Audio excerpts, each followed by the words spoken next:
Welcome to WagerTalk TV. Kelly Stewart here with Tony Finn and Hakeem Profit.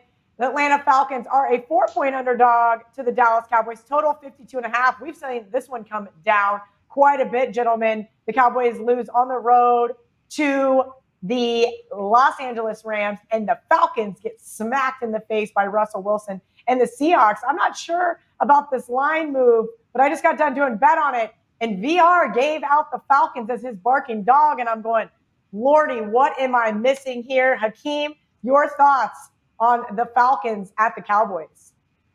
Well, that's definitely interesting, especially coming from Yanni. I would, what I think about the Falcons, I definitely trust their offense. I mean, the offense I don't think is the problem. I think it's the lack of defense that's the problem. And for the Cowboys, I think their offense is great too. So, I mean, I kind of move towards the total in this game rather than the side. I think that is points to be scored.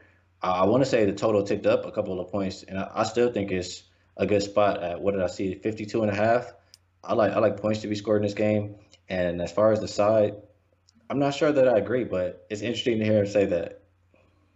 You know, the over has been interesting in a couple of different spots. You would think that the Cowboys will prioritize their offense this week.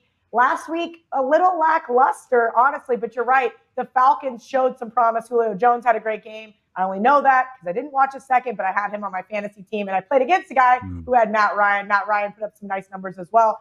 Tony, your thoughts? So this one was as high as 7, and we saw 4.5 this morning, now down to 4. Your thoughts on whether the Falcons, the Cowboys, or maybe you agree with Hakeem on the total?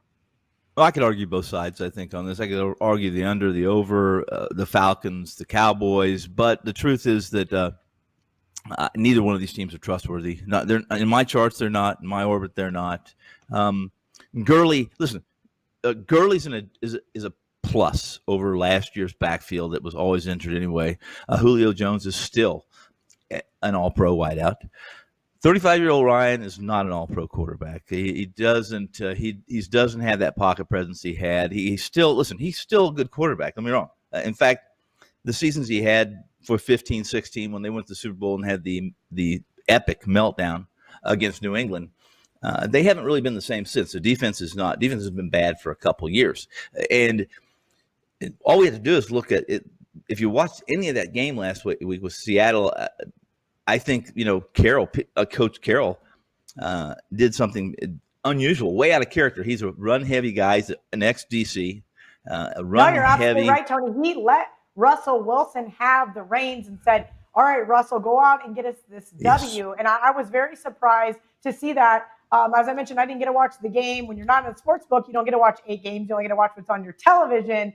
That being said, looking at the box score, Russell, what was he, 31 of 35? It was an absolutely uncharacteristic move by Pete Carroll.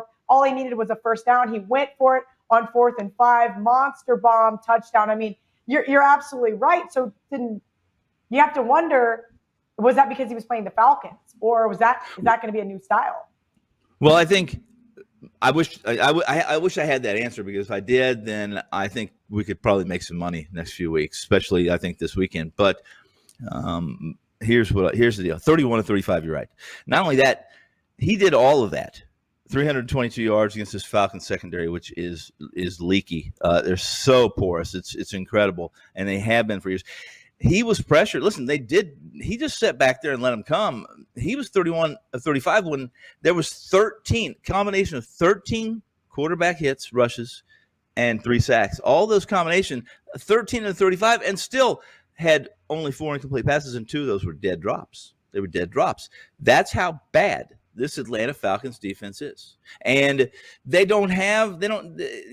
isn't the Shanahan 16 offense. And all things being equal, Dallas under first-year McCarthy, the problem with that is McCarthy's system isn't what it was the first 3 years he was with Green Bay. It's not that convoluted. It's not that complex. However, it's still a lot more complex than the system they had last year. No preseason, really no practices.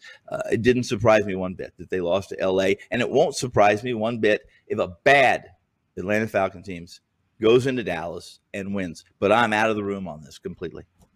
Ooh, so maybe you do agree with VR, a little money line sprinkle on the Falcons. We'll see how this one plays out. Hakeem leans towards the over. I got to agree with both these guys here.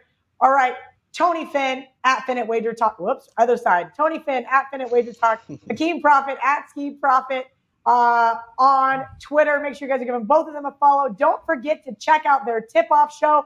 Lots of basketball still to be had. Make sure you guys head over to the WagerTalk YouTube channel and check out their new show.